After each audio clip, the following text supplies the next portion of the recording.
It was snowing in Portland when I opened my phone and heard the voicemail that changed everything. My mother's voice, cool and rehearsed, said, "Vanessa, we all agreed. You're not welcome this Christmas." Behind her, I could hear my sister Melissa's faint laughter like a knife wrapped in tinsel. "It's better this way," she added. "You always make things tense." I replayed it twice, my coffee growing cold on the table. The words stayed flat, final, as if they had practiced them together before pressing record. No explanation, no apology, just a verdict. They thought I would cry, that I would beg to come back to their shining villa in Seattle, to sit beside a tree I paid for, eating food I helped fund. But something inside me shifted as the snow fell outside my window. This year, I wasn't driving anywhere.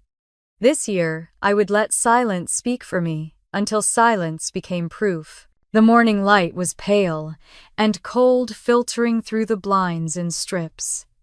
I sat at the same kitchen table where every December I used to plan the family's Christmas budget. My laptop hummed quietly, waiting for a notification that wouldn't come. I refreshed my inbox again, nothing from the Holt family Christmas thread. No cheerful emails from Mom about color schemes, no dramatic all-caps reminders from Melissa about catering deadlines. I checked the shared drive, the one we had used for years, to organize playlists, decorations, and receipts. When the red warning flashed, "Access denied," I froze. I tried the link again, then again, still locked out. The digital equivalent of a door slammed shut. I reached for my coffee, now lukewarm, and took a sip just to feel something warm. My phone buzzed again, a text this time. From Mom. "Don't worry about Christmas this year," it read. "You've been busy. It's better this way." My thumb hovered above the screen. "No, I love you, no, we'll miss you," just a dismissal wrapped in politeness. I stared until the phone dimmed, and my reflection appeared faintly on the black glass eyes, tired lips pressed tight. Outside, the snow was falling heavier now, coating the parked cars in quiet white. Somewhere, across town, families were hanging lights, baking cookies, laughing. My apartment stayed silent, except for the ticking clock on the wall. I told myself maybe they'd forgotten to include me. Maybe there had been a mistake. But deep down I knew better. Silence that clean is never accidental. My stomach tightened. The kind of ache that doesn't throb, it just sits there heavy. I opened my laptop again, not to check emails, but to distract myself with numbers. Spreadsheets were something I could control. I clicked on the household accounts folder I'd maintained for years. Rows and rows of figures stared back at me, mortgage payments, utilities, villa rent, insurance, all neatly color-coded. Every month, thousands transferred out of my account to keep their comfort alive. And at the bottom of the column, next week's entries blinked in waiting. $2 $800 villa rent, $1 $200 decorations, $7 $500 catering. I sat back slowly. My hand trembled slightly as I scrolled. There it was, line after line of what I'd covered holiday after holiday. Every receipt, every confirmation, my quiet contribution. I had told myself it was family duty, that helping Mom and Melissa was a sign of love. But now, hearing her voice in that voicemail, it didn't sound like love at all. It sounded like entitlement. My own generosity turned into their convenience. I rubbed my temple and laughed softly under my breath. The kind of laugh that isn't humor, just disbelief. I leaned back and stared at the ceiling, the soft hum of the refrigerator filling the silence. My mind replayed the last Christmas I had attended. I could still smell the pine from the tree Melissa insisted on importing from Canada. The table had been set for 12 gold-trimmed plates matching napkin rings. I arrived late after finishing a project deadline for a client, arms full of gifts and a tray of cookies still warm. No one looked up when I entered. Melissa glanced over and said, "Oh, you made it," before turning back to pour champagne. My seat at the table was already taken by a cousin I barely knew. I ended up standing by the counter, eating from a paper plate, watching laughter swirl around the room like I was invisible. That night, when I drove back to the villa, I'd paid the power bill for, I told myself it was just stress. Families forget to be kind sometimes, but they hadn't forgotten. They had decided. Now, sitting here a year later, the truth settled in colder than the winter air outside. They hadn't just forgotten to include me, they had erased me. I thought about how easily people can delete a name, a photo, an email thread, and how final it feels when it happens. I closed the laptop, then reopened it again, almost on instinct. My eyes drifted to the autopay column. Every bill was still scheduled, neatly stacked for the coming week. I could almost hear Mom's voice saying, "Vanessa's good with numbers. Let her handle it." I had always handled it. I had built their comfort piece by piece, kept the lights on, the heat running, the parties funded, and they had thanked me by excluding me from the celebration I paid for. I stood and walked to the window. The street below was coated in white, the kind of snow that made the world look pure, like it was starting over. My breath fogged the glass. Across the street, a family was setting up a Christmas tree in their living room. A little boy stood on a stool trying to hang an ornament too high, and his father lifted him laughing. The scene blurred as tears welled in my eyes, but I blinked them away. I wasn't going to cry this time. The cold glass against my palm steadied me. The voicemail still sat in my inbox. I pressed play again just to be sure I hadn't misheard. "We all agreed you're not welcome." That phrase looped in my head like an echo bouncing off empty walls. We all agreed. Not "I'm sorry," not "we need space." A decision, collective, deliberate, like a family board vote. I saved the message in a separate folder labeled proof, then placed the phone face down on the table. I turned back to my laptop and reopened the spreadsheet. The numbers blinked back at me. $2,800. $1, $200. $7, $500. Each one a small part of their perfect Christmas. Each one with my name behind it. For years I had told myself I didn't mind being the one behind the curtain, the one who made everything work while others took the credit. But hearing that voicemail, I realized something. They hadn't seen me as family in a long time. I was just the system that made their comfort automatic, the invisible switch that kept their world warm and bright. I reached for my coffee, took a slow sip, and stared at the frost tracing the edge of the window. The quiet in the apartment shifted. It didn't feel lonely anymore. It felt deliberate, focused. I reopened the banking app on my phone and scrolled through the scheduled transactions. The confirmation dates lined up neatly. I didn't touch anything yet, not a single payment. But I let my finger hover above the pause button. It wasn't about revenge, not yet. It was about control. For the first time in years, the power wasn't in their hands. The clock ticked toward noon. Outside, the snow continued falling, blanketing the city in stillness. I closed the laptop and whispered to the empty room. They think they can erase me with a voicemail. My voice was steady, almost calm. But they forgot every light in that house runs through me. The words hung there, quiet but solid, like a promise I hadn't said out loud until now. I set my mug down, straightened the papers on the table, and opened a fresh document. At the top, I typed 2 words, family accounts. Then I stared at the blinking cursor for a long moment before adding the date, December 10th. The first entry, mortgage $2,800, paid monthly by me. I smiled faintly. Proof begins small. Sometimes it starts with a single sentence, and sometimes that sentence is the beginning of the end. The morning after the voicemail, the air in my apartment felt hollow, as if the silence itself had mass. Frost covered the window pane in pale streaks, muting the world outside. I made coffee out of habit, but even the scent felt thinner somehow. My phone was face down on the table, the faint glow underneath it, pulsing with unread notifications I had no desire to see. I told myself I wouldn't check. I told myself I didn't care. Then, of course, I did. No new messages, no calls, not a single word from my mother or sister. I opened social media, half out of boredom, half from muscle memory. The first post I saw stopped me cold.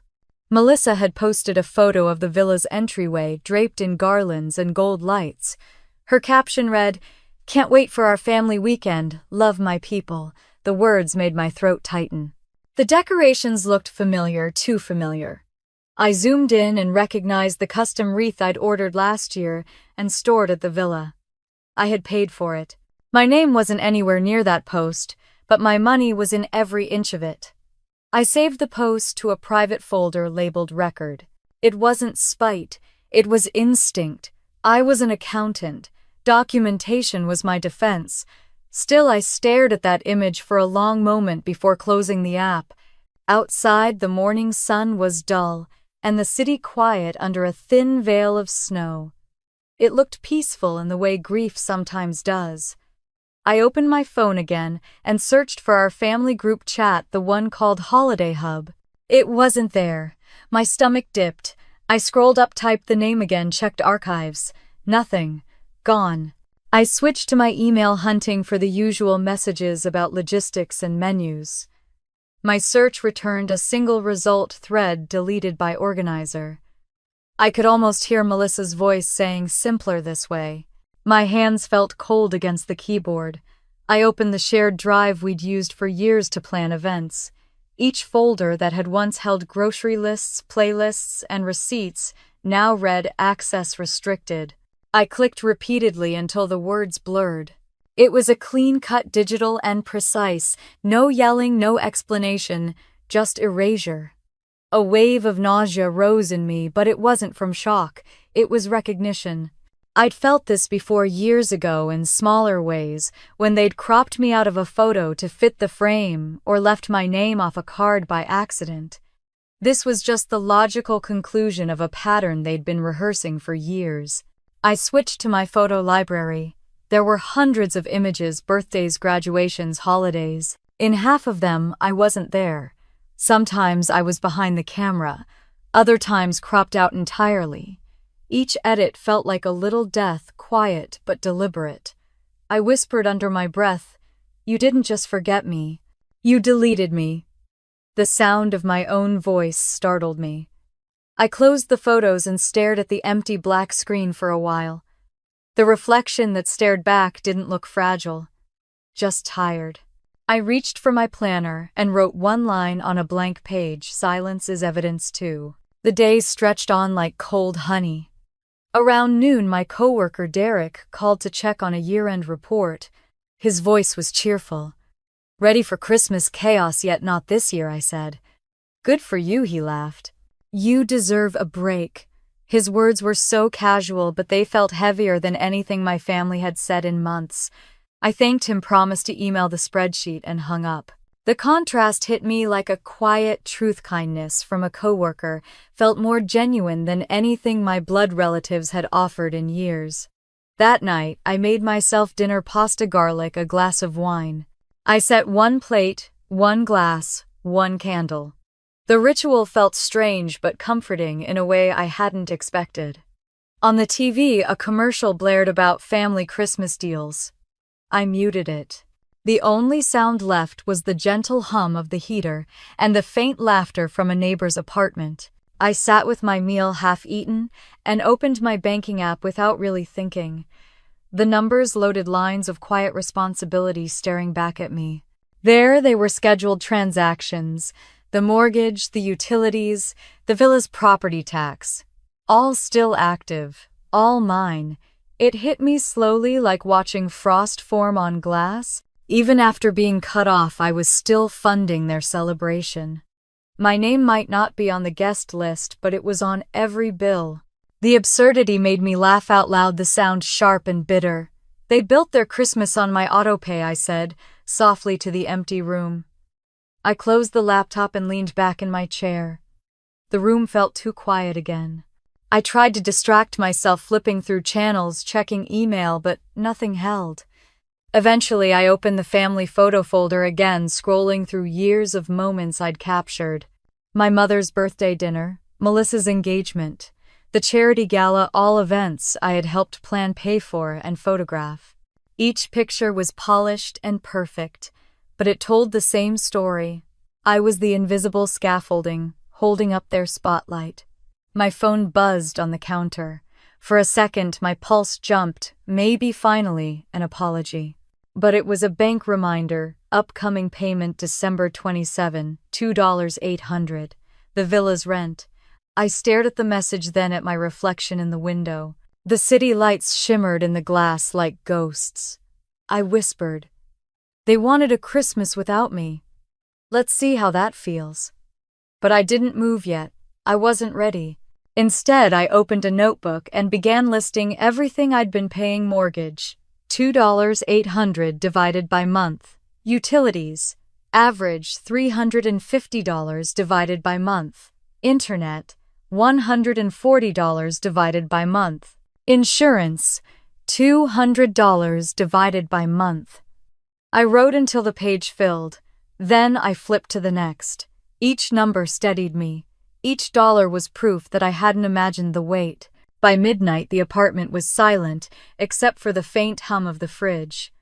I sat at my desk with a cup of cold coffee, staring at the lines of figures in front of me. My breath fogged the window. I ran my finger down the list, tracing years of obligations disguised as love. I thought about all the times my mother had said, "You're such a help to the family," and how those words always came right before she asked for something else. I thought about Melissa's half smile when I brought extra wine or covered the delivery costs for her wedding favors. None of it was gratitude. It was expectation. The heater clicked on, breaking the stillness. I closed my notebook, whispering, "They called it family. I called it finance." Something shifted inside me then, not anger, not grief, but a quiet sort of precision. The kind of feeling that settles when you finally see the pattern clearly. I opened my laptop again, created a new folder on the desktop, and named it Frozen Accounts. Inside, I dragged the bank statement, the utilities receipts, and the confirmation emails. Each file slipped neatly into place like evidence arranged before a trial. I added the screenshot of Melissa's Christmas post for good measure. The clock on my stove blinked 2:14 a.m. I rubbed my eyes, the fatigue settling deep but strangely calm. My world had been reduced to stillness. No music, no voices, no noise, only proof. I stood by the window again, watching the snow fall under the streetlights. The flakes looked delicate but deliberate, covering everything in slow, inevitable silence. My fingers rested on the glass, cool against my skin. I thought of the drive in Seattle, the garlands, the laughter I could almost hear through memory. Then I thought of the bills waiting for automatic withdrawal, the empty chat threads, the voicemail that had ended a lifetime of pretending. I closed my eyes and breathed deeply. The air was cold, clean, unburdened. When I opened them again, I whispered, "They erased me from their plans. But they forgot I'm still in their system." I turned off the lights and let the dark wrap around me like armor. Somewhere across the state, they were decorating a villa I paid for, drinking wine I'd unknowingly bought, believing I was gone. But the truth was simpler, colder, quieter. I wasn't gone. I was watching. The glow of my laptop lingered in the corner of the room, the folder Frozen Accounts waiting patiently on the desktop. I sat back down and opened it one last time. There was something oddly comforting in the order of it all, that chaos reduced to clean digital lines. My hand hovered over the keyboard. I didn't press anything yet, but the cursor blinked beside the words, "Account access pending." Outside, the city slept under snow, oblivious. I closed my notebook and whispered into the dark, "They wanted silence. Now they'll have it." The words felt steady, almost kind. Not a threat, just a promise written in frost. The next morning, the air in my apartment felt too still, too clean.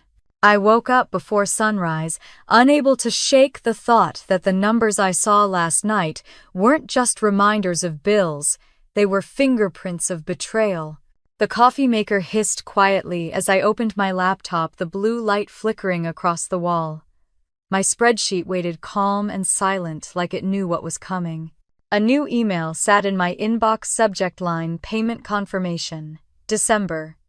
It was from Evergreen Lending, my mother's mortgage lender. For a second, I thought maybe it was a mistake. Then I saw it, my name listed in the recipient line, not hers. I opened the message and read slowly. Thank you, Vanessa Holt, for your continued commitment. Payment received $2,800. My coffee went cold in my hands. Continued commitment. I hadn't agreed to commit to anything. I stared at the date and felt a strange wave of nausea. They were still using my account. Even now, after telling me I wasn't welcome, my mother was letting the system drain my money as if nothing had changed. I clicked into my online banking dashboard. The balance stared back clean and sterile. I scrolled through the statements each month, lined up neatly $2,800 on the first, utilities, mid-month, insurance the 20th. No missed payments. 48 months. 4 years. I counted again to be sure. 48. My heart pounded as I opened the calculator, typing the total. The number blinked at me. $134,400.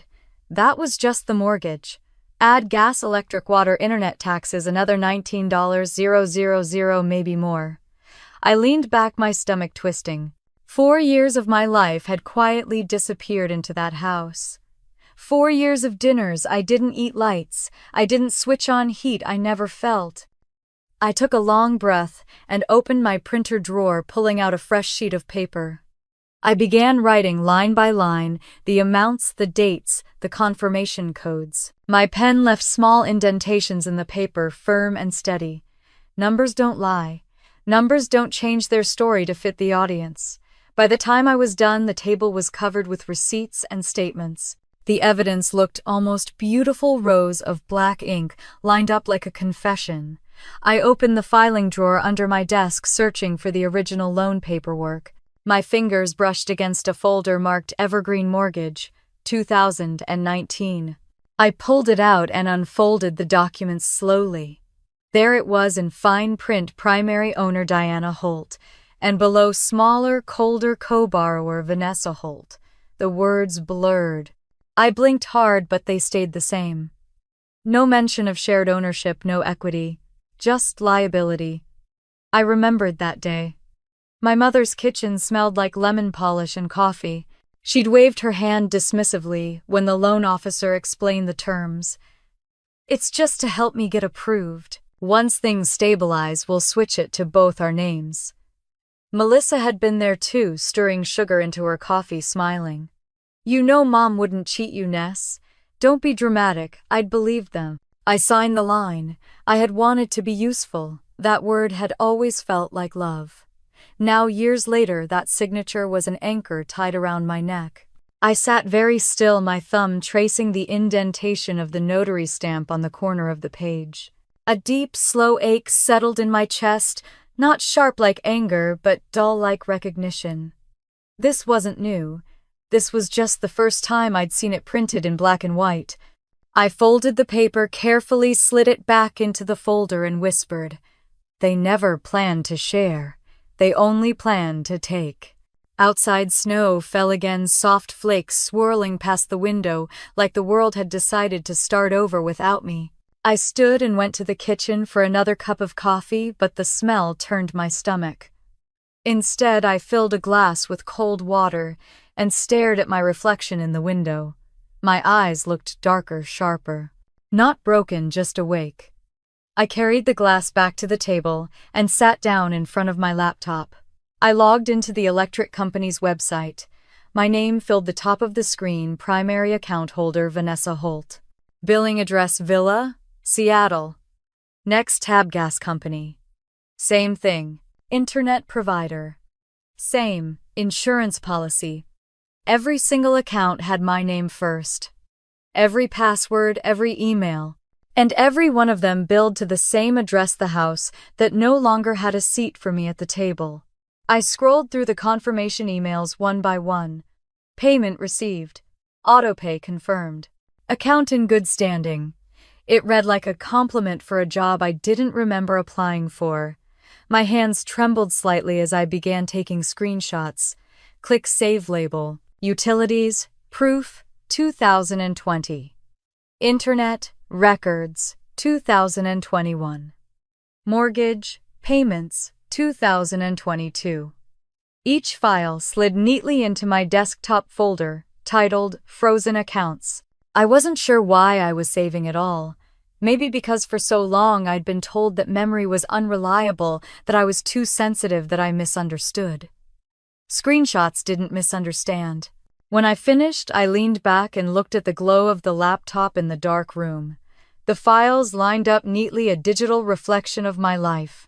I whispered to no one. They deleted me from their family, but not from their finances. My phone buzzed a notification from the bank confirming an automatic transfer for next week. I didn't even open it. I just let the sound echo through the quiet. I pushed the chair back and began pacing the apartment, the floor creaking softly under my steps. Each movement felt mechanical. My body was there, but my mind was somewhere between disbelief and calculation. I thought about all the birthdays, holidays, and weekends I'd missed because I was helping them get back on track. I remembered Melissa's voice last year on the phone. "You don't mind covering it, right? You're better with money anyway." I had smiled, said. Of course, then spent the evening calculating how to stretch my paycheck until January. I walked to the window and looked down at the street below. A couple crossed the intersection, laughing, their breath visible in the cold air. Somewhere, a car radio played a Christmas song. My phone buzzed again. This time it was a credit card notification. Payment posted $1.238. I frowned, opening the message. The merchant name appeared, Evergreen Decor Rentals. It took me a second to place it, then I remembered. Melissa had mentioned hiring a company to decorate the villa for the family gathering. She must have used my card, one I'd once handed her for emergencies. I laughed quietly, the sound sharp. I scrolled back through my account history and found more charges. Catered Elegance, $7.500. Candlelight Designs, $1.200. Villa Maintenance, $2.800. Every transaction, every festive light string, every dinner plate bought with my silence. The laughter faded, leaving only the sound of my heartbeat. I opened the frozen accounts folder again and began dragging screenshots of these charges inside. Each one landed with a soft click. Proof, proof, proof. When I was done, I sat there staring at the folder, the cursor blinking beside the name, as if waiting for me to finish the sentence. I added one more word: frozen accounts. Evidence. My reflection on the screen looked unfamiliar. My face was pale in the glow, my eyes steady. I wasn't angry. I was awake. I took a pen from the drawer and wrote in my notebook: mortgage, $2.800 utilities, $350 internet, $140 insurance, $200 decorations, $1.200 catering, $7.500. At the bottom, I wrote the total: $12.190. Then, beneath it, one final word: enough. I stared at that page for a long time. My breath came out in soft clouds against the chill of the room. I whispered, "They wanted to live without me. Now they can." The heater kicked on again, the steady hum filling the silence. I closed the notebook and set it beside the laptop. Then, slowly, deliberately, I created a new subfolder inside Frozen Accounts. I named it The Cold Truth. I moved every document, every screenshot, every receipt inside. Each drag felt cleaner than the last. Order where chaos used to be. When I was done, I leaned back in the chair and let the stillness settle. My gaze drifted toward the window, where snow continued to fall, erasing footprints, smoothing rough edges. I thought of how much energy I'd spent trying to keep everything running for them, for appearances, for family. I'd called it love because calling it servitude would have broken me. Now the truth was colder but honest. For years I'd been paying for a house I'd never really belonged to, and tonight I was finally done pretending it was home. The sun rose pale and sharp through the blinds, slicing thin lines of light across the floor. My table was still covered in paper from the night before, statements, receipts, legal printouts, each one a thread tied to people who had already cut me loose. I didn't bother cleaning up. The mess told the truth better than I could. I brewed coffee but didn't drink it. My stomach turned at the smell. Instead, I sat down at the table and began sorting the papers into piles. Mortgage, utilities, decorations, catering. Every category of convenience they'd built on my name. I labeled each folder, neatly handwriting, calm, methodical. The act of organizing felt like reclaiming space inside my own head. When I reached the loan document, I hesitated. The notary stamp glinted under the light, faint and gray. I ran my thumb across the embossed seal. The ink from my signature had faded, but the mistake still screamed from the page. Primary owner Diana Holt, co-borrower Vanessa Holt.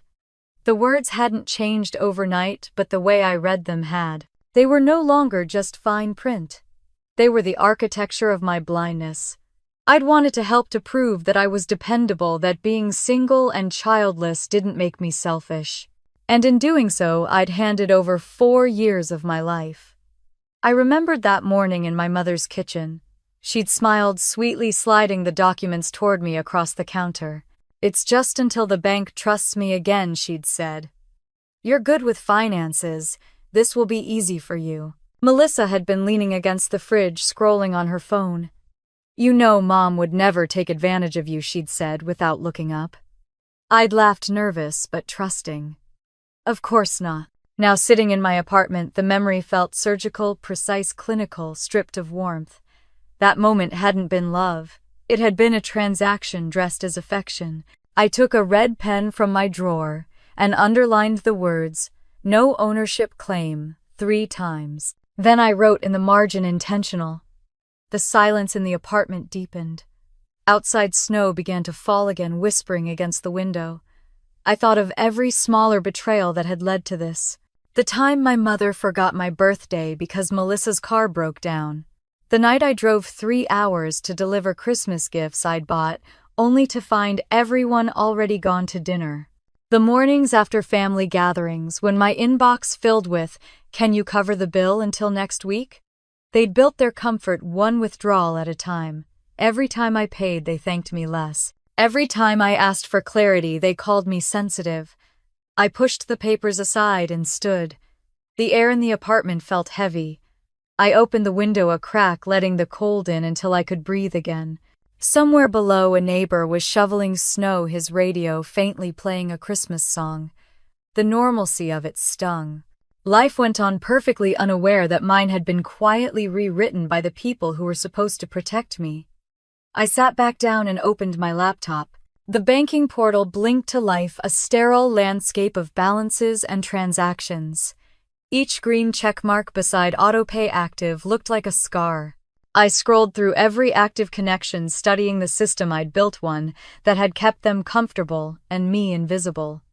"This isn't a web," I whispered. "It's a cage." I hovered the cursor over the pause autopay option but didn't click. Not yet. The button glowed faintly, patient, like it knew I would return. I took a screenshot instead and saved it to the frozen accounts folder. Beneath it, I typed a note: "Every system has a switch. Every giver eventually stops giving." The act of saving that file steadied me. For once, I wasn't reacting, I was recording. I wasn't losing control. I was documenting it. I closed the laptop and leaned back in my chair, staring at the ceiling. Cold, I realized, was not cruel. It was clarity. It was the space between manipulation and truth. My mother called me cold whenever I refused to play along, whenever I didn't respond to emotional bait. Maybe she'd been right. Maybe coldness was my way of surviving them. The radiator clicked on, filling the apartment with dry warmth. I turned it down. I preferred the air sharp, honest. At noon, I opened the kitchen cabinet and pulled out a small binder of old receipts, gifts, groceries, family events. I flipped through until I found one that stopped me: candlelight decor, $1.182. The receipt was dated from the year Melissa hosted Christmas for the first time. I could still remember the way she had said, "It's my turn to host. You'll just help with the boring stuff, right?" I had smiled, written the check, and stayed up until 3 a.m. wrapping centerpieces in red ribbon. The photo she posted the next day credited Mom's creative touch. I slid the receipt into a plastic sleeve and whispered never again. The longer I sat there, the more I understood how deliberate it all had been. They hadn't stumbled into using me, they'd perfected it. The manipulation was always wrapped in sugar. You're so organized. You make everything easier. We don't know what we'd do without you. Now I did. They'd survive, just colder. By mid-afternoon, the snow outside had thickened, coating the streets in quiet white. I poured myself another glass of water and stared at the patterns forming on the window. Each flake landed softly and melted into something new. I pulled my chair closer to the desk and opened my laptop again. My fingers moved almost on their own, opening folders, renaming files. Mortgage frozen, utilities frozen, insurance frozen. The repetition felt cleansing. When I finished, I created one more folder on the desktop and titled it Truth. Inside, I copied everything: documents, screenshots, receipts. Then I wrote in a small notebook beside it, Truth lives here now, not in memory, not in apology. I sat quietly for a long time, listening to the wind push against the glass. My phone vibrated once, a text from Melissa. For a second, my heart jumped. But when I opened it, it was just a group message she had accidentally sent, full of emojis and Christmas updates. Can't wait for tomorrow. Villa looks perfect. I read it twice. The word perfect made me laugh out loud. It was hollow plastic, the way everything about them had always been. I took a screenshot and saved it too. Proof of the illusion. Then, slowly, deliberately, I opened a new note on my laptop and typed, They built their house on my numbers, my signatures, my silence. But even silence leaves a trail. I saved it under the same folder, Truth. Outside, the daylight began to fade. The snow turned to a soft drizzle, and the city lights reflected off the wet pavement like bruised gold. I wrapped myself in a blanket and sat by the window, watching the street lamps flicker on. The apartment was quiet but not empty. The quiet felt earned now. For years, warmth had meant exhaustion, keeping everyone comfortable, smoothing over the cracks they made. Now the cold felt clean, merciful. I whispered, They called me cold. Maybe they were right. The words didn't sting anymore. They sounded like truth. I stood, stretched my stiff limbs, and placed every folder, paper and digital, into a neat stack. I took one last look at the top page, the one labeled Mortgage, Evergreen Lending. Then I slipped it into an envelope and sealed it shut. My fingers lingered on the edge for a moment before I wrote a single word across the front in black ink, closed. When I slid the envelope into my desk drawer, something inside me settled. It wasn't joy, not even relief. It was balance. The heater clicked again, low and steady. The light from the window dimmed to blue-gray, the color of acceptance. I sat back in the chair, hands folded in my lap, and whispered to the empty room. For years I paid to keep them warm. Now I finally understand the value of cold. And this time the silence that followed didn't ache. It felt like peace. I found the old hard drive in the bottom drawer of my desk, buried under years of tax folders and warranty papers. The silver casing was scratched, but when I plugged it into my laptop, the faint light blinked alive like it had been waiting. The folder popped up on the screen, Family Memories. For a second, I almost closed it. I knew what kind of ghosts lived in there. But curiosity, or maybe defiance, kept my hands steady. I double-clicked. Rows of subfolders appeared, organized by year: Christmas, 2017 wedding, 2018 birthday, 2019 villa, renovation, 2020. Each one was a monument to effort I had quietly carried. I opened one at random. Inside were photos of parties, smiling faces, glittering decorations. I recognized every item in the frames because I'd paid for them. The gold ornaments on the mantel, the ribboned centerpieces, the lights that twined around the banister. Every detail had passed through my hands and my accounts. Not a single picture had me in it. My throat tightened. I clicked through one folder after another, hoping maybe I'd see my reflection in a mirror, a shadow in the background, anything to prove I existed in those moments. but all I found were angles that seemed designed to exclude me. I whispered to myself, I kept the proof of my own invisibility. A spreadsheet caught my eye in the bottom corner. Budget 2018. XLXX.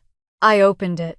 The columns were painfully neat, color-coded expenses, payment dates, vendors. My notes were still there. Cake deposit paid, lighting paid, cleaning crew paid, each entry tagged with my initials VH. I stared at those 2 letters until they blurred. I dragged the file into a new folder inside frozen accounts. Then another Melissa's engagement, expenses, Timber XLSX. One by one, I copied them all. Evidence of a life lived for everyone but myself. The next folder I opened was labeled Christmas 2015. I remembered that one before the images even loaded. The year I covered the villa's overdue mortgage payment in secret, so my mother could host the holiday stress-free. She had cried on the phone that week, her voice shaking as she said, "You're my rock, Vanessa. I'll pay you back as soon as the new year starts." She never did. The photos from that year were bright, perfect, staged. I zoomed in on one Melissa holding a glass of champagne, my mother's arm draped proudly around her shoulders. The caption read, "We made it through another year together." I remembered standing behind the camera watching them clink glasses. I had been smiling then too, though my smile never made it into the frame. 8 years ago, I'd believed that money could buy belonging. Back then, I was 27, working as a junior accountant, still believing my family was my safety net. The first time Mom asked for help, she sounded embarrassed. "Just this once, sweetheart," she'd said. "The bank's being difficult, and I know you're responsible." I'd wired the payment the same afternoon. That night, I stayed late at work to make up for what I'd lost. When I got home, she texted a single heart emoji. That was her thank you. At Christmas dinner that year, I'd noticed how easily Melissa accepted gifts labeled from Mom and me. The scarf I'd chosen, the necklace I'd bought, credited to my mother's generosity. I told myself it didn't matter. What mattered was that everyone was happy, that the family stayed intact. Looking back, I realized that was the beginning of the conditioning. Help became habit. Habit became obligation. I scrolled to another folder, birthday, 2019, the one I hosted for myself. I remembered the effort, the home-cooked meal, the invitations sent to the family group chat, the neat rows of candles on the cake. My mother had called that afternoon. "I'm so sorry, honey, Melissa's moving into her new condo. She needs me." Rain check, no one else came. Later, I saw the photos online, my mother and Melissa smiling in front of the condo, champagne glasses raised. The decorations looked familiar, streamers I had bought for a surprise party weeks earlier. My own cake sat untouched in my fridge for 3 days. Now, years later, I scrolled through those same images and saw what I'd missed, then the gift bag I'd mailed, sitting unopened on the counter in the corner of their photo. My handwriting still visible on the tag. I didn't cry. I just stared at the screen, breathing slowly, realizing how systematic it had all been. I had been the bank account, the planner, the fixer, and they had learned that I'd never say no. A flicker of anger rose sharp and fast, but it didn't last. What replaced it was colder, cleaner, a kind of clarity. They hadn't just used me. They had built their family identity on the foundation of my silence. I opened my banking archives and started exporting records from those years. Each PDF carried my name, each one a timestamp of quiet sacrifice. Mortgage payments, utilities, credit card transfers, all filed neatly under my initials. When I finished, I named the new folder Debt, History, 2017-2022. I sat back, the sound of the heater faint in the background. My reflection in the laptop screen looked calm, almost unrecognizable. I whispered, "They've lived on my December." I opened my notebook and began writing what I now understood to be the pattern. They ask, I fix, they forget. I forgive, 4 steps. A loop, a system. The kind of system that runs until someone cuts the power. I flipped to a new page and drew a red line straight through the middle. The break felt symbolic, a fault line splitting through the past. The apartment was quiet except for the distant hum of the city outside. I leaned back, my eyes burning from the glow of the screen. Every year I'd thought I was keeping the peace. Now I realized I'd just been keeping them comfortable. I turned the laptop toward me again and created a new subfolder inside frozen accounts. I labeled it Motive. Into it, I dragged the photos, receipts, spreadsheets, and screenshots. I wasn't sure if I was building a case or writing an obituary for a family that had never really existed. The folder grew quickly, small icons stacking like tombstones. Each file represented a moment I'd mistaken for love. When the last file finished copying, I closed the lid of the laptop. The screen went black, leaving only my reflection. I thought about the years I'd lost chasing their approval, the nights I'd stayed up late, balancing their budgets while ignoring my own, the calls that began with "sweetheart" and ended with, "Could you just help one more time? Not anymore." The sound of my phone vibrating broke the silence. I looked down. A message from Lila, my cousin. She'd always been quiet, distant from family drama.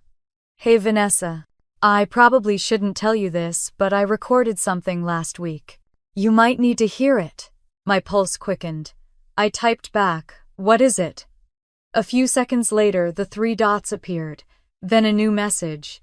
"They were talking about you. I couldn't stand it. I'll send it now." I stared at the screen, watching as the file began to download. The name appeared: Dinner, recording MP3. My hands went still on the table. The bar crept slowly across the screen. 60%. 80. 95. Outside, snow began to fall again, thick and quiet, layering the city in white. When the file reached 100, I whispered, "Sometimes the past doesn't just echo. It sends proof." And for the first time, the silence around me didn't feel empty. It felt expectant. The file finished downloading just after midnight. For a moment, I didn't move. The title sat there on the screen, glowing softly against the dark: Dinner, recording, MP3. I stared at it, unsure whether I was ready to press play. My thumb hovered over the trackpad. Then I clicked. The sound started with clinking glasses, the low hum of voices, laughter. I could tell it was recorded in my mother's dining room. Even through the muffled audio, I could recognize the sharp tap of her heels on the hardwood floor. Then Melissa's voice came through clearer. "She's so calculated. It's creepy, honestly. She does nice things, but acts like we should throw her a parade for it." Someone laughed. "Maybe Kay, one of our cousins." My mother's voice followed, colder. "Vanessa was never really part of us. She's just convenient. You know, she pays for things, she organizes everything, but it's transactional. She doesn't have warmth." There was a pause, then a man's voice. "Brian, my mother's boyfriend, the one who worked at the bank." "Don't stir the pot," he said calmly. "Keep her name on the papers. It's clean. No need to rock the boat." A burst of laughter erupted after that. Glasses clinking. Forks scraping. The sound of them carrying on like they hadn't just torn me apart word by word. The recording ended there. I sat completely still. My chest rose and fell, but everything else felt frozen. My hands were trembling, not from shock, but from the confirmation that everything I'd suspected was true. Convenient. That word echoed in my mind until it lost shape. Convenient. Not daughter, not sister. Convenient. I pressed play again, forcing myself to listen one more time, this time, with no illusions left. The tone of their laughter was worse than the words themselves. It wasn't casual. It was familiar, practiced, as if this conversation had happened before. When the recording ended the second time, I saved it to the frozen accounts folder, under a new subfolder, Audio Proof. I named the file Convenient, MP3. I stared at the name for a long time before closing the laptop. My reflection on the screen looked different, tired, yes, but also strangely clear-eyed. I whispered, "They built comfort on my silence." I stood and paced the apartment, the creak of the floorboards grounding me. My breath came slow, and even now, the kind of calm that doesn't come from peace, but from certainty. For years I'd wondered if I was imagining things, if maybe I was too sensitive, too cold, too distant. They'd told me that often enough that I'd started to believe it. But hearing it, their voices in real time stripped every doubt away. It was like the truth had finally caught up to the lies.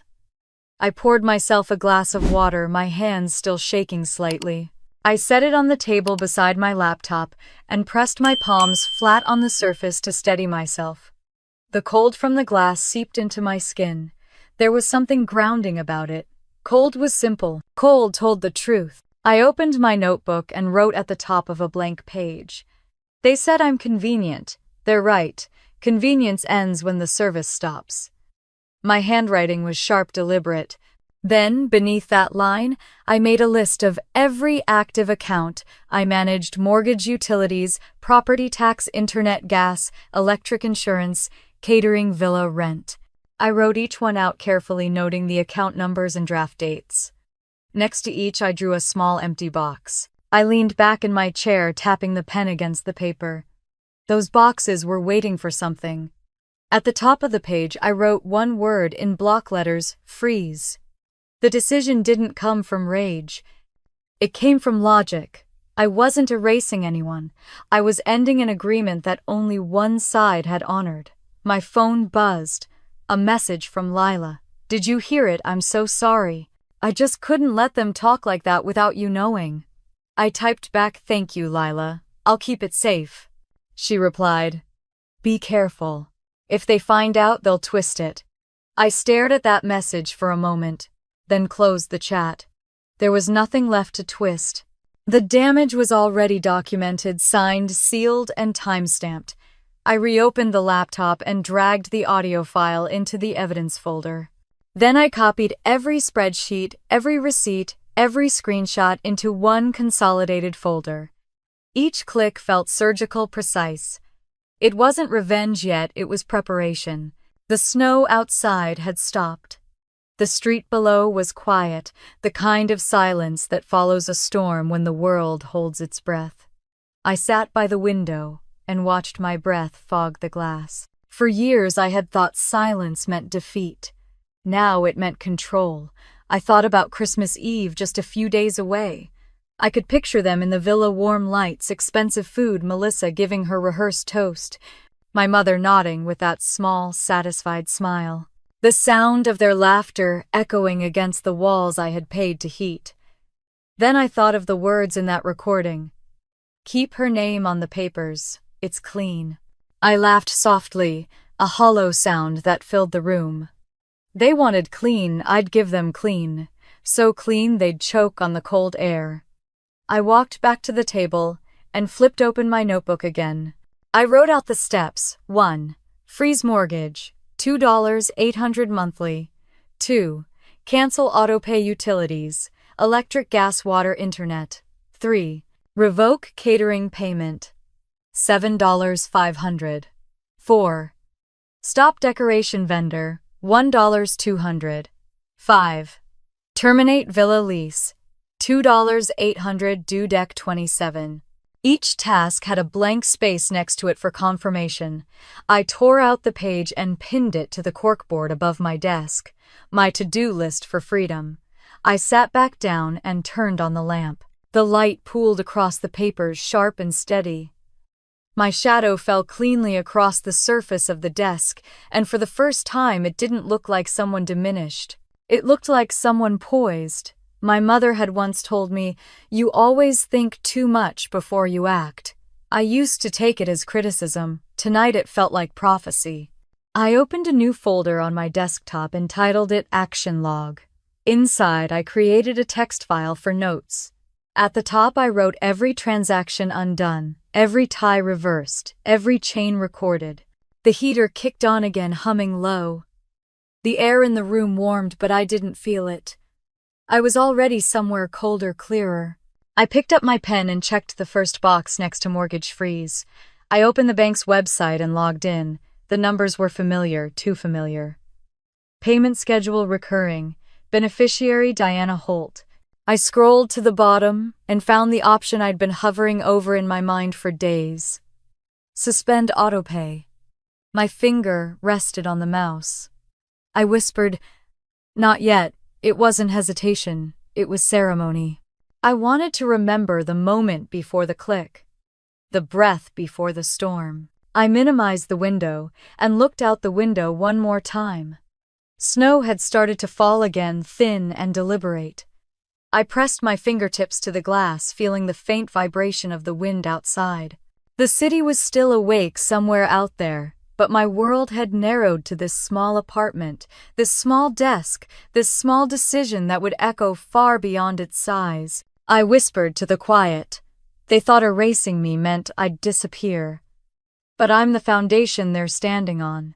When I step away, they'll feel the ground crack. The wind howled faintly, almost like it was agreeing. I returned to the desk, opened the banking tab, and clicked Confirm Freeze. A small green checkmark appeared. It was done. The room didn't erupt. Nothing dramatic happened. Just a subtle shift in the air, a pulse of clarity. I checked the first box on my list. Then I picked up the pen again. The next line read Utilities, Cancel Autopay. One by one, the lights of their comfort began to flicker out in my mind. I wasn't smiling. I wasn't angry. I was calm. Outside, the snow fell heavier. The city lights blurred behind the frost, and inside, the woman they called convenient started to become something else entirely untouchable. It was nearly 2 a.m. when I finally stopped pacing. The apartment had gone completely still, the hum of the heater fading into silence. Outside, snow fell in slow, lazy spirals under the streetlight, each flake drifting down like it had nowhere urgent to be. The world felt suspended, and so did I. My laptop screen glowed across the room, waiting for me. I walked back to the table, the wooden floor creaking under my bare feet. My notebook lay open beside the keyboard, the words from earlier staring up at me in red ink. Freeze everything. I traced the lines with my fingertip, as if touching the plan would make it more real. The cursor blinked on the bank portal. The option was still there, suspend autopay. I took a long breath, the kind you take before diving underwater, and clicked. A pop-up appeared instantly. Are you sure you want to freeze this account? I clicked yes. A small green checkmark appeared with a single line of text, request submitted successfully. For a moment I didn't move. I stared at that sentence until my reflection blurred into the glass of the screen. The only sound in the room was my heartbeat, steady, deliberate. It was done. 4 years of quiet payments. 48 transactions, each one made out of obligation dressed as love. Ended by one confirmation button. I opened the frozen accounts folder and took a screenshot of the confirmation page. Then I dragged it into the subfolder marked Proof. The act of saving it felt ceremonial. The heater kicked back on a low, familiar hum. The irony made me smile. Somewhere, my mother's house would start cooling within days, the warmth fading inch by inch as the systems I'd been carrying began to shut down. I whispered to the empty room, "Merry Christmas, Mom." Next was the utilities. I logged into the power company's website, my password auto-filled. The dashboard displayed the villa's address, my name bold at the top. Primary account holder Vanessa Holt. I clicked Manage Account. The menu opened with options: change address, add payment method, suspend service. My hand didn't tremble this time. I selected suspend service. A warning appeared in bright yellow: power suspension may affect heating and water systems. I smiled faintly. I know. When the confirmation email arrived seconds later, I saved it to the folder labeled Utilities. The clock on my stove read 2:47 a.m. One by one, I moved through each account: gas, water, internet. Each system that had kept their house glowing and comfortable, powered by the same silence they'd used to erase me. I paused before opening the catering invoice. Candle Light Events, $7.500 pending payment. The receipt included a note from Melissa: please use Vanessa's account. She offered to help. Offered. I opened the email chain that followed. Melissa had copied my address on every message, but I hadn't responded to any of them. That was her trick: silence as consent. I clicked Request Reversal. The form asked for a reason. I typed unauthorized charge made without account holder's approval. My fingers hovered over send. I whispered, "You took my name out of the invitation list, but kept it on the invoice." Then I clicked. The catering company would wake to that email in a few hours, confused, maybe panicked, but the process would be automatic. A stop payment notice would freeze the funds until they reviewed the claim. I leaned back and exhaled. My chest ached from holding my breath, but it wasn't fear, it was release. I moved on to the villa rental. The lease had been processed under my name as usual. $2,800 a month automatically drafted. I found the contact number for the property manager and dialed. A groggy voice answered. "Silver Pines Management, this is Daniel." "Hi," I said evenly. "This is Vanessa Holt. I need to cancel future rentals for the property at 48 North Bay Road, effective immediately." He hesitated. "Oh, of course, Miss Holt. Just to confirm, this is for the Holt family's Christmas villa, yes. There will be no future payments from my account. Please send confirmation to this email." A pause, then understood. "I'll process it right away." "Thank you, Daniel," I said, my tone polite but final. When I hung up, the quiet in the room thickened again. I took a sip of cold coffee from the mug beside me and set it down untouched. Then I opened my spreadsheet, the one I'd built when I started tracking every penny. The columns were neat, color-coded. Red for active, blue for closed, gray for pending.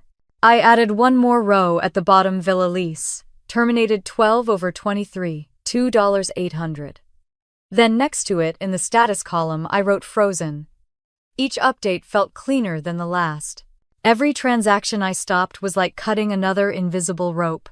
The glow of the laptop washed over my hands as I typed, the rhythmic sound of the keys steadying me.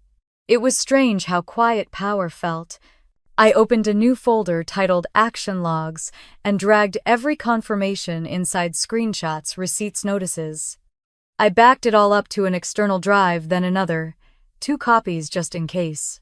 When I was finished, I placed the drives in a small fireproof box beneath my desk. On a slip of paper I wrote, "If anything happens, this is the truth." I folded it neatly and slid it inside before locking the box shut. For a long time I just sat there in the dark, the only light coming from the laptop screen. My fingers traced the rim of the mug, the ceramic cold against my skin. I wasn't angry anymore. I was exact. I looked at the clock.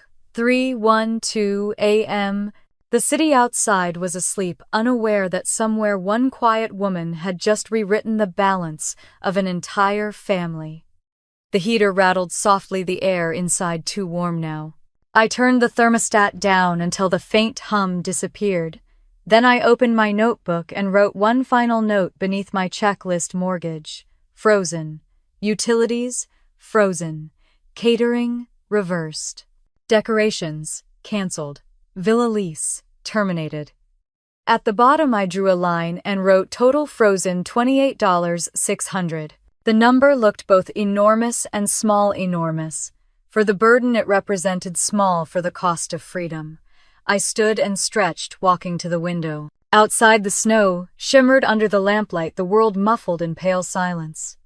Somewhere the city's early risers would soon wake, start their cars, shovel driveways.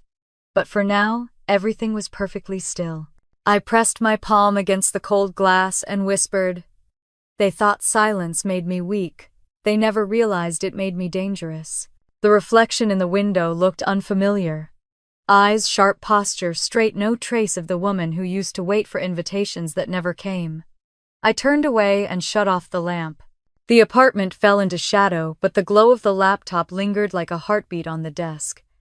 Before going to bed, I opened one last tab on the browser, my email drafts.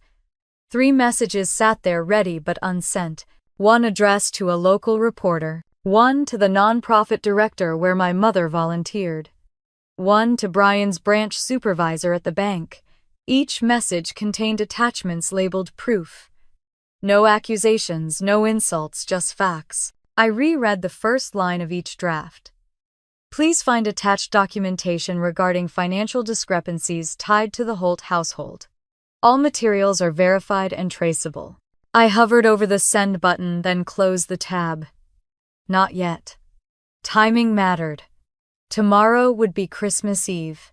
I shut the laptop and let the silence reclaim the room. The refrigerator hummed faintly, the only sound left. I poured the rest of my coffee down the sink and washed the mug. When I turned off the kitchen light, the room dimmed into blue-gray, the color of pre-dawn. I stood there for a moment, breathing in the quiet. It didn't ache anymore. It hummed, steady, low, alive. Then I whispered to the dark, let them wake to the cold. And when I finally went to bed, the last thing I saw was the small green checkmark still glowing faintly on my laptop screen, a quiet symbol of everything I had taken back. The snow outside was almost blinding when I woke. Thin morning light streamed through the blinds, scattering across the room like shards of glass. My phone buzzed on the nightstand, vibrating softly against the wood. I ignored it at first, rolling onto my side and pulling the blanket higher. But it wouldn't stop. I reached for it, eyes still half closed. 42 notifications blinked on the screen. Texts, missed calls, voicemails. The first preview froze me, powers out. What did you do? I sat up, slowly, heart pounding. The next few messages stacked one after another. Everything's gone dark. Mom's screaming. Catering can't process payment. Call me now. The air in my apartment felt strangely calm, heavy with quiet. Outside, the world shimmered white. Inside, the chaos was all digital, vibrating in my palm. I set the phone down on the table and took a deep breath. It was December 24th, Christmas Eve. The day they'd chosen to celebrate without me. The irony was exquisite. I stood and walked to the window. Down below my street looked peaceful, cars covered in snow, neighbors carrying grocery bags and wrapped boxes. Somewhere in Seattle, the villa would be full of noise until the lights went out. The phone buzzed again. I glanced at the screen, Mom. I let it ring until it stopped. Then another text flashed from Melissa. You've gone too far. People are freezing. My chest rose and fell slowly. I poured myself a cup of coffee, hands steady. Steam curled upward, the scent rich and earthy. I stirred in a spoonful of sugar, the sound sharp against the porcelain. Across the room, the phone lit again, glowing in pulses. Guests are leaving. The heater won't turn on. Why won't the card work? I took my coffee to the window and watched the snow. Every sip felt deliberate, every moment stretched thin, with a kind of satisfaction I didn't have to hide anymore. They had wanted a Christmas without me. They'd gotten it. I opened my laptop. The frozen accounts folder sat neatly on the desktop. When I clicked it open, rows of files greeted me, screenshots, receipts, confirmations, each one a quiet witness. I opened the Utilities tab. The confirmation email from 2 nights ago still sat there. Service suspension effective December 24 at 6:00 a.m. Right on schedule. I checked the time. 6:37. The phone buzzed again, harder this time. I reached for it, not to answer, but to read. Mom, the villa is freezing. The oven won't work. The caterer left. What the hell did you do, Melissa? The cards are declined. You have to fix this. There are guests here, Vanessa, cousin Jenna. Everything's dark. What's happening? Each message came faster, stacked one over the other, until my screen looked like a scrolling confession. I scrolled back up to the top to the first one. Power's out. What did you do? Then I opened the Notes app and started typing. Mortgage frozen, deck 22. Utilities, deck 23. Internet, deck 23. Catering reversed, deck 23. Villa lease terminated, deck 23. I added a line beneath impact, confirmed deck 24. 6:37 a.m. I smiled faintly. It read like the cleanest audit report I'd ever written. The phone started ringing again, Mom. I turned the volume down and let it buzz. When it finally stopped, I opened the voicemail. Her voice filled the room, sharp, desperate. Vanessa, pick up. The house is freezing, your sister's crying, and everyone's looking at me like I've lost my mind. What did you do? Call me back right now? There was another pause, a shaky inhale. We're still family. This isn't how you fix things. I replayed it once, then again, before saving it to evidence audio proof. Outside, snow flurries drifted sideways, soft and slow. I imagined them in that expensive villa, guests in coats, kids whining, the smell of half-cooked food lingering in the cold air. My mother clutching her phone, Melissa pacing their perfect Christmas, unraveling in real time. I whispered, welcome to my silence. The next round of texts came in a flood. Catering truck left. Mom's crying. Guests are leaving. You're insane. Please just call. The steady rhythm of desperation buzzed across the table like static. Then one message made me pause. Tammy, my younger cousin, the one who'd sent the recording, they know it was you. No one's saying it out loud yet, but they know. I typed back, are you okay? Her reply came seconds later. Yeah, I'm staying quiet. But it's cow's ear. Uncle Brian keeps shouting about bills, Mom's yelling at Grandma, and Melissa's crying in the bathroom. I stared at the screen.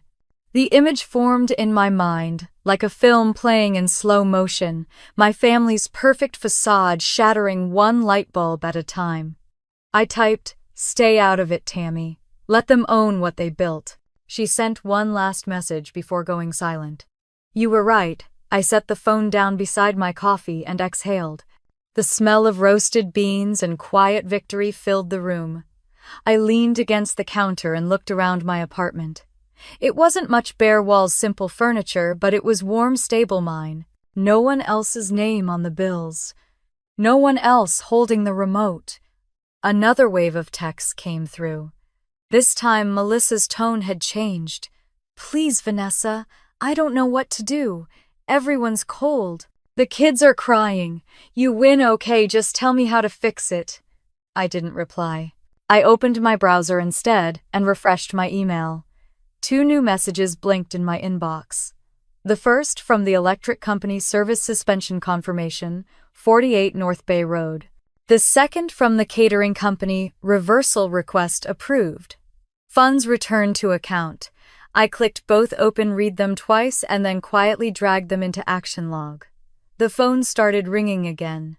This time, I didn't even look at the screen. I knew who it was. I set it on the table, face down, the vibration thrumming softly through the wood. Outside, a siren wailed in the distance, fading quickly. Inside, everything was still. I walked to the window and pulled back the curtain. The street was empty, except for a delivery truck making slow tracks through the snow. A single lamppost flickered, its light trembling in the wind. I whispered to my reflection, cold doesn't mean cruel, it means done. The phone buzzed again. A voicemail icon appeared seconds later. I pressed play. It was Melissa this time, her voice raw and breaking. Are you happy? You ruined everything? Mom's humiliated. The charity people called. Everyone knows. Are you proud of yourself? The message ended abruptly, a choked breath before the silence cut in. I saved it too. The rest of the day passed in fragments. I made lunch, folded laundry, checked my emails again. All the while, the phone kept lighting up with messages I didn't read. Each one was a piece of their panic, a storm I had no reason to step into. By dusk, the snow had deepened, muting every sound outside.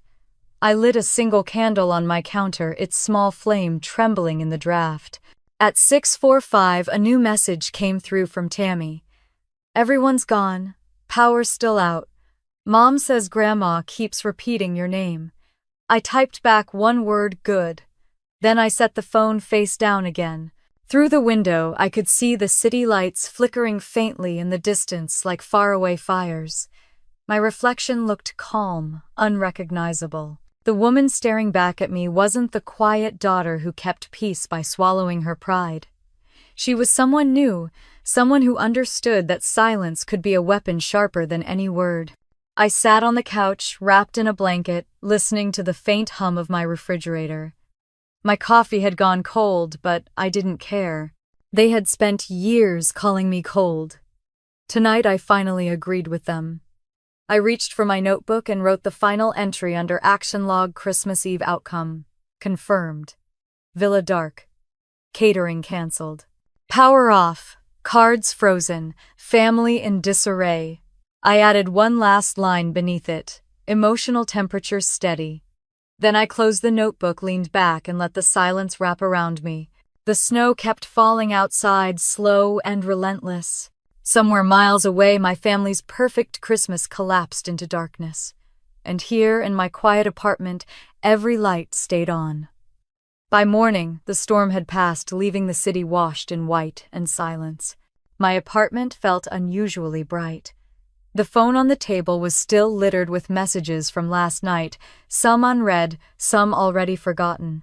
I scrolled through them lazily as sunlight spilled across the floor.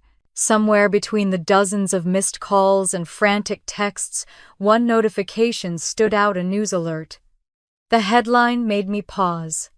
Charity board member resigns after allegations of misuse. The photo beneath it was unmistakable, my mother standing beside a Christmas tree, pearls at her throat, that same practiced smile she wore at every event. The article was brief, clipped in tone, but the facts were sharp.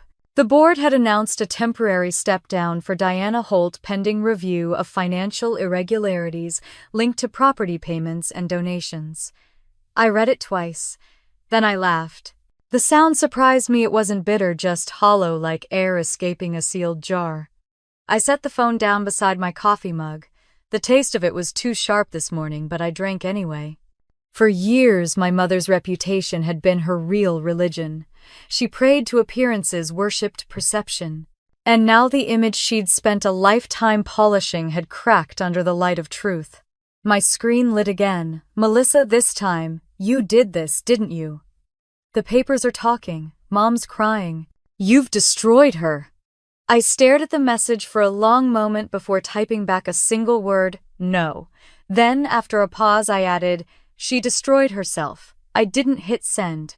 I deleted the message instead and set the phone face down. Outside, a few children were building a snowman on the sidewalk, their laughter cutting through the cold air. Life went on effortlessly, detached from the mess unraveling a few hundred miles away. The next alert came an hour later, this time from the Seattle Journal. The headline read, "Local bank employee placed on leave amid internal review." I didn't even have to open it to know who they meant. Brian. My mother's partner, the same man who'd said, keep her name on the papers. It's clean. I did open it, though, just to read the details. The article mentioned improper documentation of loan structures and internal correspondence under investigation. It even quoted a compliance officer saying, "We take integrity seriously." I smiled without realizing it. The phone buzzed again, an incoming call from an unknown number. I let it ring. Then a voicemail appeared seconds later. "Miss Holt, this is Rachel Carter from the Seattle Chronicle. I'd like to confirm some details regarding the Holt property accounts. Several records seem to indicate your payments were funding your mother's mortgage and household expenses. Could you verify this?" I deleted the message. But the question lingered in the air like the faint smell of smoke after a fire. I turned on my laptop and opened the news site myself. The headline had already updated. Anonymous source confirms financial records in Holt case. I leaned back in my chair, sipping the last of my coffee. The room was filled with light, clean and cold. It wasn't satisfaction I felt. It was equilibrium. The scales had finally aligned. By noon, more articles appeared, smaller outlets, local gossip pages.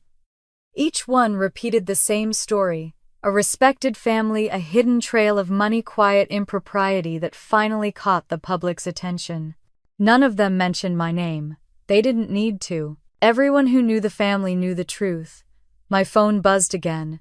Melissa again. Mom's humiliated. The charity board removed her name.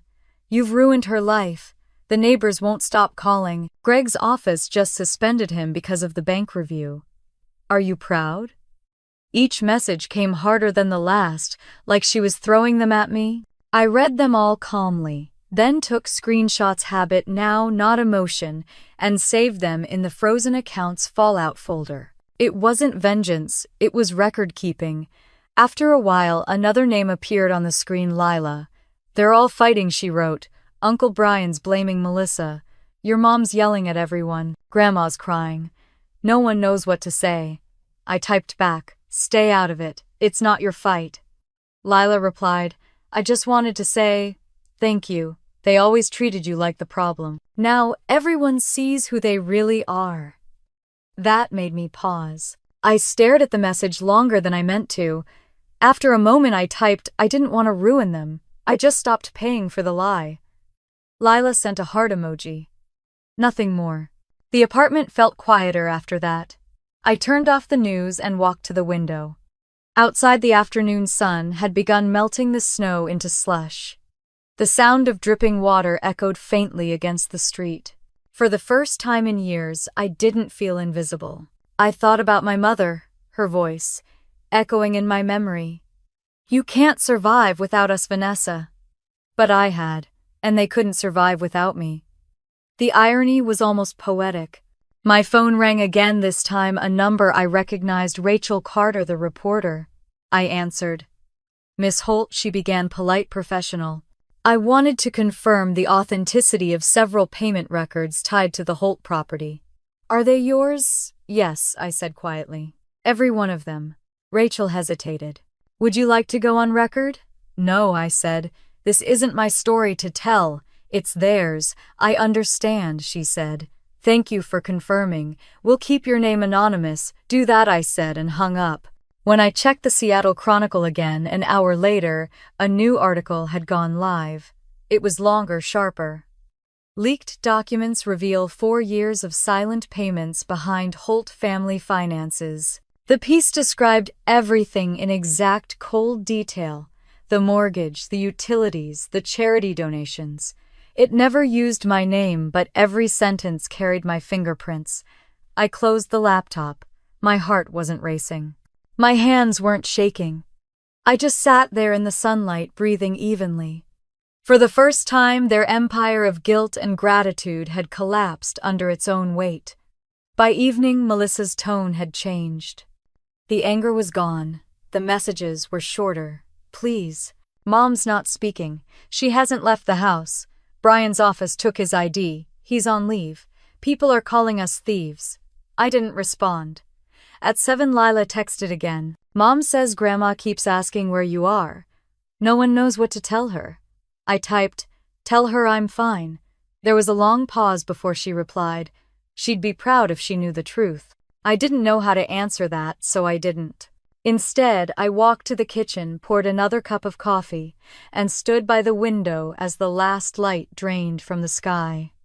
The street lamps flickered on, casting pale halos over the melting snow. In the distance, somewhere beyond the city, my family's house sat in darkness, the warmth gone, the pretense stripped away. I took a sip of the coffee, it was bitter but steady, and whispered, "Justice isn't loud. It's quiet like frost." My phone buzzed one last time. A message from my mother. "We're still family." I stared at the screen, the faint reflection of my face over her words. For a long moment, I said nothing. Then I locked the phone and set it face down. The silence that followed was absolute. I leaned against the counter, looking at the faint glow of the city beyond the glass. Everything about it felt colder, clearer. They had called me cold for years. Maybe they were right. Cold doesn't need forgiveness. Cold doesn't need permission. Cold simply holds the truth until someone's ready to see it. And tonight, finally, they had. The call came just after sunrise, crisp and unexpected. I was sitting by the window with a mug of tea, watching a truck crawl down the snow-packed street. The city was quiet, thawing slowly under a dull silver sky. My phone buzzed, once flashing the name I hadn't seen in years, David Miller. I hesitated before answering. His voice on the other end was the same as I remembered, measured, professional, but with a warmth that steadied me. "Vanessa," he said. "I saw the articles. You doing all right?" "I'm fine." I said, though the truth sat somewhere between exhaustion and calm. "I figured you might need a legal perspective before things get noisy," he continued. Papers rustled faintly on his end. Your family's threatening to sue, aren't they? A short laugh escaped me. Something like that. Melissa keeps sending warnings. Mom says I've committed financial sabotage. David hummed the sound low and analytical.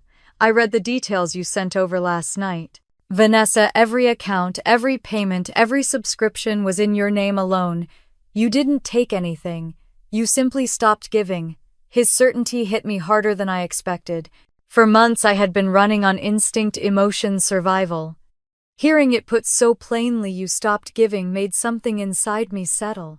So I said slowly, they don't have a case. None, he said. Everything you did falls under your right to control your own finances. You weren't obligated by contract, only by habit. They benefited from your goodwill, not an agreement. I nodded, though he couldn't see it. They're going to hate that answer. They can hate it all they want, he said. But hate doesn't hold up in court. For the first time in days I smiled. Thank you, David. Really, he paused. You've always been the responsible one, Vanessa. You just finally redirected that responsibility where it belongs to yourself. When the call ended, I sat in silence for a long time, the phone warm in my hand. Outside, the snow had begun to melt in uneven streaks along the pavement. Water dripped from the eaves, a slow rhythm against the window. I pressed my forehead to the glass and whispered, "You didn't take anything. You just stopped giving." The words felt like absolution. I made myself another cup of tea, adding honey this time. The taste was softer, easier to hold. My hands no longer shook when I reached for the mug. The tension that had lived in my shoulders for months was gone. I sat back down at my desk and opened the laptop. My frozen accounts folder still sat in the center of the screen. I clicked it open and scrolled through the rows of files, proof receipts, voice recordings, screenshots. The digital evidence of everything I'd carried and everything I'd finally let go of. At the bottom of the folder, I created one last document and titled it Final Statement. Inside, I typed all accounts reviewed and verified. All actions legal and complete. Financial obligations ended as of December 24. No further correspondence necessary. Then beneath it, I added freedom confirmed. When I closed the file, I realized my breathing had slowed. For years, every decision I'd made had been tangled in their approval. Even my silence had been shaped around their noise. Now my stillness was mine alone.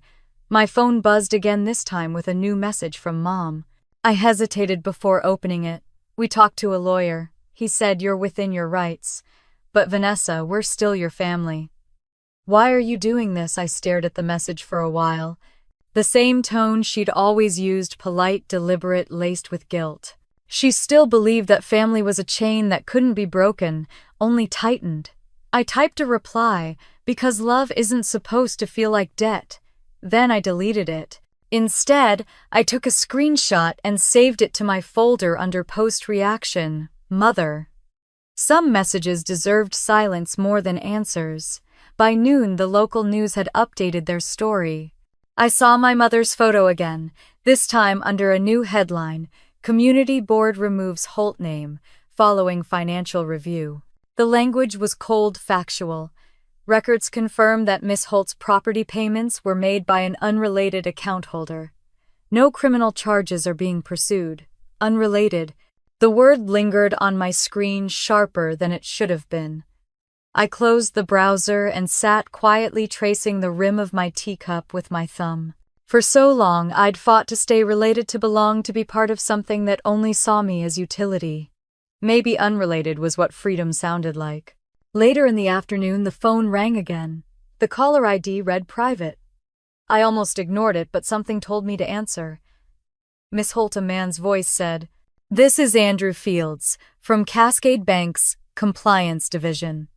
We're following up regarding a recorded conversation involving a Mr. Brian Lang." I stayed silent, waiting. "The file you submitted indicated potential misconduct," he continued. "We've completed our review. Effective immediately, Mr. Lang has been placed on administrative leave pending further investigation. My chest tightened not with joy but with a quiet sense of inevitability. Understood, I said. Thank you for your cooperation, he said. We'll keep your information confidential. When the call ended, I placed the phone face down and exhaled slowly. For years, Brian had smirked across dinner tables, his voice smooth, his tone dismissive. Keep her name on the papers. It's clean. Now those same words had followed him into a boardroom and ended his career. It wasn't revenge, it was gravity. I sat back, the fading sunlight stretching long shadows across my floor. The room glowed amber, soft and tired. On my laptop, I opened the frozen accounts spreadsheet one last time. The columns gleamed in tidy rows. Each entry was marked in green, closed, cleared, verified. At the bottom, I added a final note, all actions legally confirmed as of January 2. I stared at it for a long time, then closed the file for good. The room was quiet except for the faint ticking of the clock. Outside, the city had turned from white to gray. Meltwater trickled down the sidewalks, washing away what was left of the storm. I whispered to myself, no more what-ifs. My phone buzzed once more, a message from Melissa this time. You think you've won, but you just tore us apart. I didn't reply. I took a screenshot, saved it, and closed the folder. Then I shut down the laptop. The hum of the machine faded until only the quiet remained. I stood stretching the floor cool beneath my feet. My reflection in the window looked steady. Not proud, not triumphant, just finished. The word finished felt like peace. Outside, snowflakes had begun to fall again, lighter this time, drifting more like feathers than ice. The world looked softer, gentler. I made one last cup of tea and stood at the window as dusk settled. The city lights flickered on dots of gold across a slate-blue horizon. In the glass, my reflection blurred against the night sky. For once, I didn't see the daughter who had been erased or the woman who had to prove her worth. I saw someone intact, quiet, whole. I whispered, justice doesn't need noise. It just needs truth. Then I closed the curtains, turned off the lights, and let the calm fill the room. For the first time in my life, silence didn't feel like exile. It felt like law. The snow had almost melted by the first week of January, leaving gray streaks along the curbs and patches of wet pavement that reflected the sky. I woke later than usual that morning. No alarm, no messages waiting for me, no lists demanding attention. For the first time in years, I didn't feel like I was running behind. I made coffee and stood at the window watching a pair of sparrows dart across the street. The apartment was quiet but not heavy anymore. The kind of quiet that felt earned. I leaned my forehead against the glass and whispered, "You made it." On the desk, the laptop sat closed. The folder, frozen accounts, hadn't been opened in days. It didn't need to be. Every document inside it was finished business now, a monument to a war already won. When the knock came, it startled me. 3 soft taps, hesitant but familiar. I opened the door to find Lila standing there. Cheeks flushed from the cold, a takeout tray in her hands. "Coffee and croissants," she said, lifting the tray like an offering. "You didn't think I'd come empty-handed, did you?" I laughed, letting her in. The smell of butter and sugar filled the apartment as she set the tray on the table. "I can't stay long," she said, pulling off her gloves. "Classes start again this week. But I wanted to see how you're holding up." "I'm good," I said, surprised by how true it sounded. Lila smiled. "Good, looks good on you." We sat at the table, steam rising between us. She was younger than me by almost 10 years, but somehow she always felt older, calmer, grounded in a way the rest of the family never was. "I read the papers," she said after a moment. "They're still trying to spin it, you know. Your mom's calling it a misunderstanding. Melissa says you overreacted."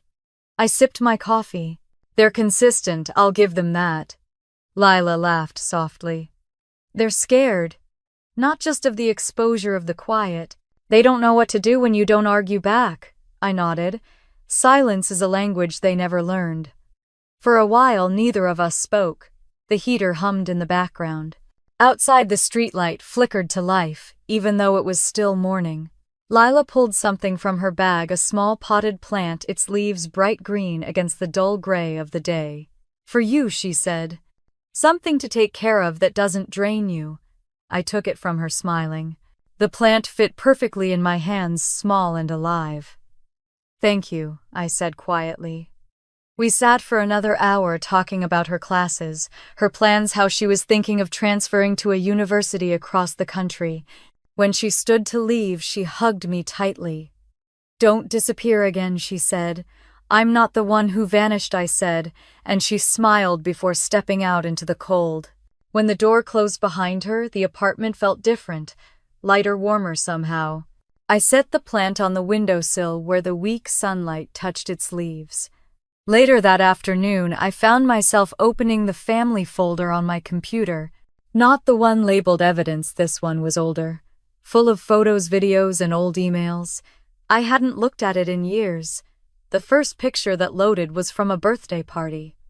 I must have been 26. Melissa's kids were still toddlers, then icing smeared across their faces.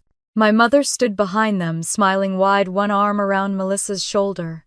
I was in the corner, half in shadow, holding a tray of cupcakes. I looked happy, tired but happy. I clicked through more photos, each one a perfect reconstruction of their narrative. Family dinners, vacations, charity galas. Every one of them polished, smiling, complete, and every one missing something. Me. I didn't cry. Not this time. I just watched, detached, like someone reviewing someone else's life. I scrolled to the oldest folder labeled 2008 and found a video file, Christmas Eve. Home. When I pressed play, the screen filled with light and noise. My father's voice echoed faintly, joking about the burnt ham. My mother laughed. The camera turned toward me, young, nervous, holding the family's first digital camcorder. Smile, my father said. You're part of this too. The image froze for a moment on my face, younger and unguarded. I paused the video and whispered I was. Then I closed the file. That night, I lit a candle on the kitchen counter the same way my mother used to during holidays. The small flame flickered, throwing soft shadows across the walls. I pulled the metal proof box from the drawer and set it beside the candle. It felt heavier than I remembered. I ran my hand over the lid, tracing the lock. Inside were the receipts, the recordings, the screenshots, everything that had once been my protection, my armor. Now, it felt like clutter. I unlocked the box, opened it, and looked inside. The papers were neat, stacked perfectly. I picked up the top document, an old electric bill, and stared at my name printed across the top. Primary account holder Vanessa Holt. I folded it once, then again, and placed it back inside. One by one, I added the rest of the papers, then closed the lid and slid the lock shut. Instead of hiding it in the closet again, I set it at the back of a shelf behind old books. Still there if I ever needed it, but no longer in sight. When I blew out the candle, the faint smoke curled upward, disappearing into the dim air. The apartment was dark now, but it didn't feel empty. It felt clean. In the following days, I started to move differently. I walked to the market without checking my phone. I cooked for myself and ate at the table, not at the desk. I said good morning to my neighbors. When the mail arrived, I didn't brace for bills that weren't mine. Every envelope was addressed to me and me alone. One evening, I ran into Norma, the elderly woman from down the hall, carrying groceries. I helped her up the stairs. When she reached her door, she turned and smiled. You look lighter, she said. I think I finally am, I replied. She nodded. Peace shows. You can't fake that. That night, I sat by the window again, the little plant beside me, its leaves stretching toward the dark glass. I opened my notebook to a blank page and wrote, For years I thought survival meant staying. It doesn't. Survival means knowing when to walk away. Then I closed the book and sat in silence, the kind that no longer frightened me. Outside, the world had begun to thaw. The streets glistened, the snow receding into thin silver puddles. The air smelled faintly of wet earth and something new, something almost like hope. I leaned back in my chair, my eyes on the plant. Its small leaves trembled under the draft from the vent, but it stayed rooted steady. I whispered, "You and me both." When I turned off the light, the city outside glowed faintly, washed clean by the rain. The quiet around me wasn't loneliness anymore. It was space. And in that space, for the first time, I could hear myself think. The morning light poured through my curtains like melted gold, soft and forgiving. I woke without the heaviness that had followed me for years. No messages waiting, no accounts demanding my attention, no family expecting something I no longer owed. The apartment was still except for the sound of the kettle beginning to whistle. For once I didn't rush to silence it. I let it sing. Steam filled the kitchen as I poured the water into my mug, the scent of green tea rising in delicate waves. The small plant Lila had given me stood tall on the windowsill, its leaves catching the early Sunday. It had grown since the last time I really looked at it. Maybe I had too. I walked to the window and opened it a few inches. Cold air swept in, clean and alive. The city outside was already awake. Footsteps on wet pavement, the faint hum of cars, someone's laughter carried by the wind. I stood there for a while, breathing in the scent of a world that had finally stopped feeling like punishment. My phone lay untouched on the counter. No calls from my mother, no apologies from Melissa, no updates about reputations or lawsuits. Silence had become the only answer I needed. A letter waited on my doorstep that morning. A single envelope, official but thin. I tore it open at the counter and read the words that would close the last door between us: mortgage ownership transfer complete. All liabilities removed from co-borrower Vanessa Holt. My name detached at last from the house that had cost me everything. I didn't smile right away. Instead, I set the paper down and traced the signature at the bottom with my finger. Then I folded it, neatly slid it into a drawer, and whispered, "It's done." The tea had gone lukewarm by the time I sat at my desk. My laptop screen glowed with familiar icons, documents, receipts, recordings. I opened the frozen accounts folder one last time. Each file sat in perfect order, silent proof of what I had carried. My cursor hovered over it for a moment. Then I renamed it Freedom. I didn't delete it. Some parts of survival deserve to be remembered. I dragged the folder into an external drive and watched the progress bar inch across the screen. When it finished, I removed the drive, slipped it into a box, and shut the lid. I had always thought peace would come like thunder, a grand moment, something cinematic. Instead, it arrived quietly, in the shape of an empty inbox and a calm heart. That afternoon, I heard a knock at the door. When I opened it, Tammy stood there, cheeks pink from the cold, a grocery bag dangling from her wrist. She smiled nervously. "I hope this isn't weird. I made soup." I stepped aside, surprised but warm inside. "It's not weird. Come in." The smell of broth and herbs filled the room as she set the pot on the stove. We moved around each other easily, the way family should have felt all along. "I moved out," she said after a few minutes, her hands wrapped around a mug. "Found a place near campus. Small but mine." "That's good," I said. "That's really good." She looked at me, her eyes bright.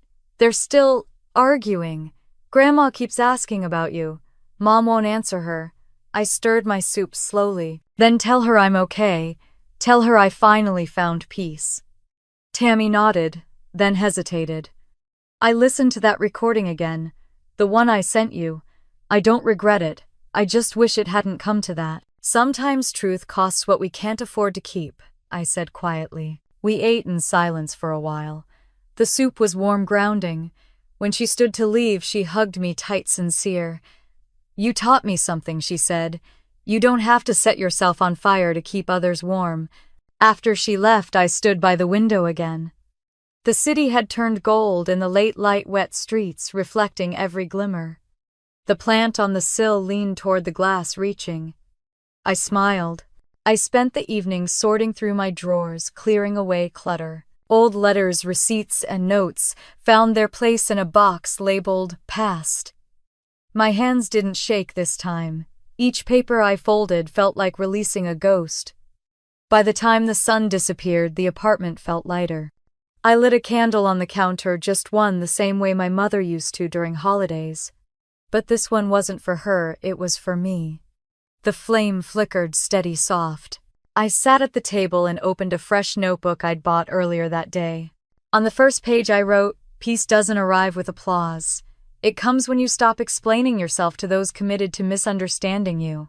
I let the ink dry, then turned to the next page. They called me cold, but cold is steady. Cold holds its shape. And sometimes the only way to keep your heart alive is to freeze the things that tried to drown it. I closed the notebook and leaned back in my chair. Outside, the streetlights came on one by one, casting halos on the melting snow. Somewhere nearby, someone was laughing.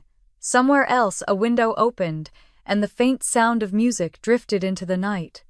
I stood carrying my candle to the windowsill.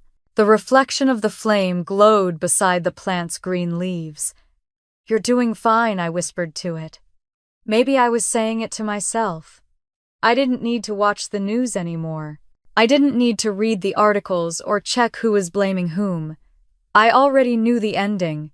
The house in Portland was no longer mine. The accounts were no longer mine. The silence was. For the first time, I didn't feel like I had been erased. I felt rewritten.